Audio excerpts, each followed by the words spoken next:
My father, Marcus Thorne, raised his champagne glass at his 70th birthday party. The crystal gleaming under the light of the gilded ballroom chandeliers. 200 guests fell silent as he commanded the room with the same cold authority he'd wielded over his venture capital empire for 40 years. He looked directly at me, his eyes devoid of warmth. I stood near the back, a ghost in a borrowed dress, feeling the weight of their collective gaze. "We come to my daughter, Avery," he said, his voice sharp as shattered glass, "who rejected this family to play in the dirt with her little gardens." The silence lasted 3 heartbeats before the room erupted in applause. A sickening celebration of my public execution. My brothers, Leo and Julian, the perfect princes of finance, clinked their glasses together, smirking in my direction. I turned and walked toward the door, my legs steady, despite the earthquake in my chest. Each step was a defiance. Behind me, I heard Leo's voice, amplified by the room's acoustics. "Hope those vegetables keep you warm at night, little sister."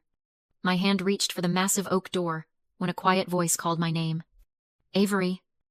"Wait." I turned to see Arthur Finch, my family's lawyer for 40 years, his face a mask of pained sympathy.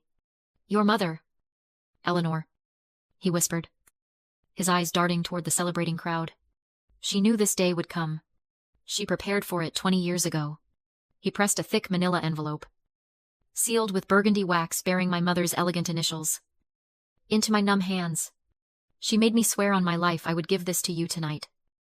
Before I could form a word, he squeezed my arm and was gone, melting back into the party. My mother had been dead for 20 years, taken by cancer when I was just 14. Now, 2 decades after her death, she was reaching out from the grave. I sat in my old car, the engine off, the sounds of my own humiliation still ringing in my ears. With a surge of defiance, I tore the envelope open. Her elegant, looping handwriting made my throat close up. I took a deep, shuddering breath and read the first line.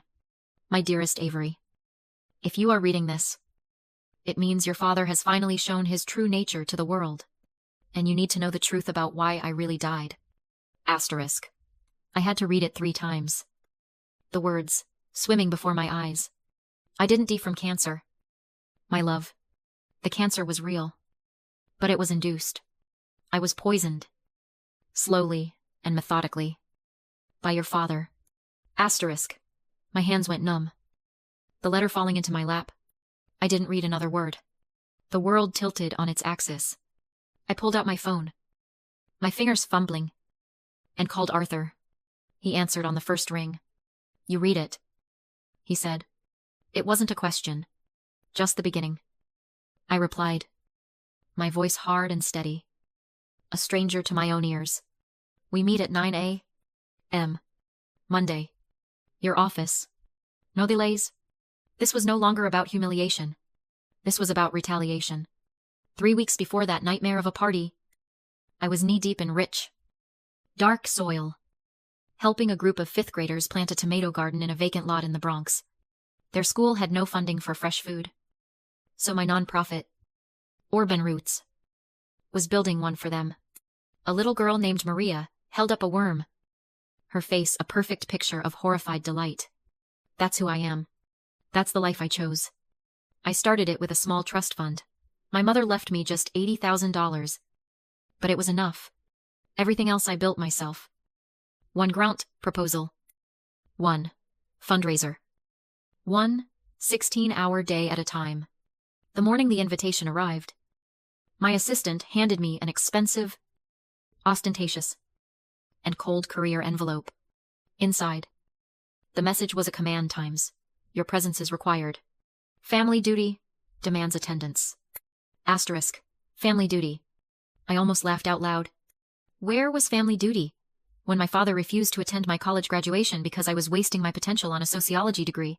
Where was it when my mother died, and he sent me to a boarding school in another state 3 days after her funeral, telling me thorns do not wallow? Still, some instinct inherited from my mother, a quiet whisper in my soul, told me this summons was different. I grew up in that penthouse, a gilded cage on the 57th floor, overlooking Central Park.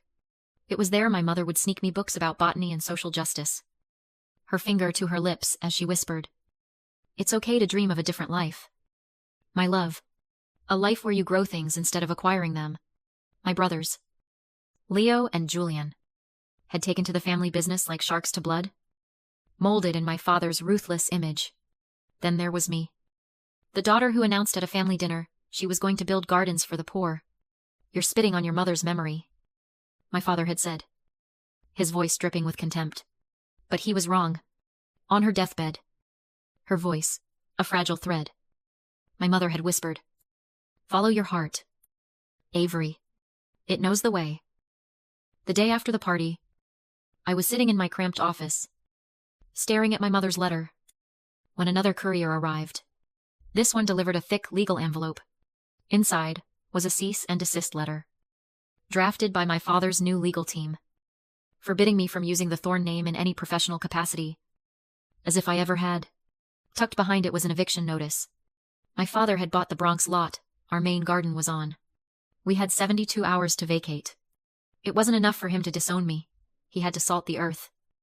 To destroy the one good thing I had built for myself. That was his mistake. He thought he was kicking me when I was down. He had no idea he was handing me a reason to burn his entire world to the ground. Monday morning arrived, gray and drizzling. The city weeping with me.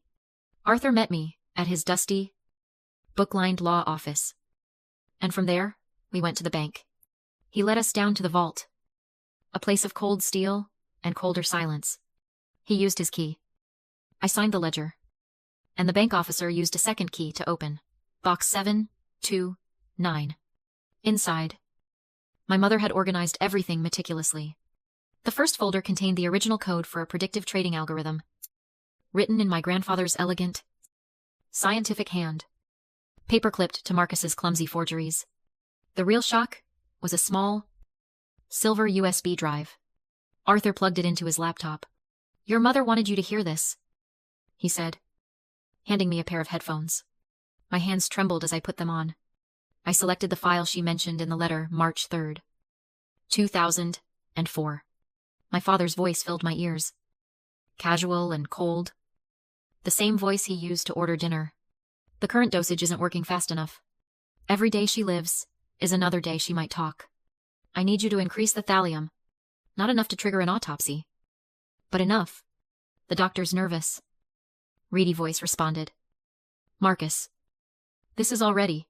Just make it happen." My father cut him off. "Another 2 weeks. Maximum." I ripped the headphones off. A strangled gasp escaping my lips. My stomach churning with bile. Arthur had already been in contact with an SEC agent. A woman named Diana Riley, who tried to investigate my father years ago on insider trading charges, but could never make anything stick. One phone call, and she agreed to meet us immediately. The real twist wasn't just the murder. It was the legacy. My mother's letter, which I read in its entirety in Arthur's office, explained everything. 6 months before her diagnosis, she discovered that my grandfather, her father, wasn't just Marcus's early business partner. He was the quiet genius who developed the revolutionary algorithm that launched Thorn Capital. Asterisk, your father stole it. Avery. He forged documents, pushed my father out, and then ruined him financially. He died of a heart attack a year later. But it was from a broken heart. I confronted Marcus with the evidence I found. That was my mistake. Asterisk. My mother had spent her final, agonizing months building a case against her own husband. But more importantly, she'd transferred the original algorithm rights, which she'd secretly inherited from her father, into a secret trust. Asterisk. The algorithm itself is the foundation of every trading platform Thorn Capital uses. The royalties should have been yours. I've made sure they were collected in a trust under my maiden name, Ellsworth. There's approximately $142 million in the account now. Asterisk. The money wasn't the gift. The truth was, asterisk, inside the safety deposit box. You will find everything. You have a choice. Take the money and live your life free. Or use what I've left you to destroy him. Your father's cruelty isn't because you're worthless, but because you remind him of me, the one person he could never truly control. Agent Riley reviewed the evidence with the focused intensity of a predator who'd been waiting for this moment her entire career. She listened to the recording, her expression hardening into granite. "This is it," she said, her voice low and certain. "This is enough for murder. Fraud. Conspiracy. Marcus Thorne is finished." She wanted to move immediately, to storm the gates of Thorne Capital that afternoon. But I had a different idea. He's taking Thorne Capital public on Friday.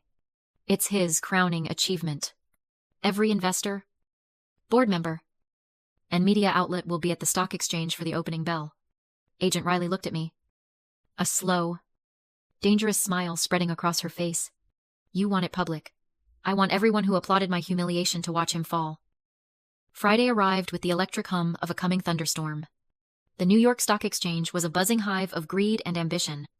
My father stood on the balcony, overlooking the trading floor, flanked by Leo and Julian, ready to ring the opening bell. The ultimate symbol of his triumph.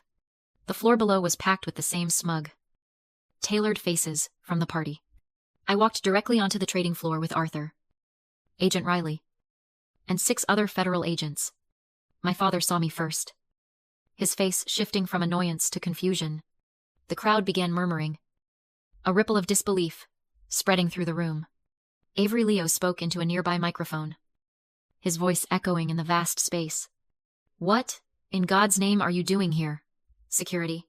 I ignored him and walked up the steps to the balcony, Agent Riley right beside me, the entire room falling silent.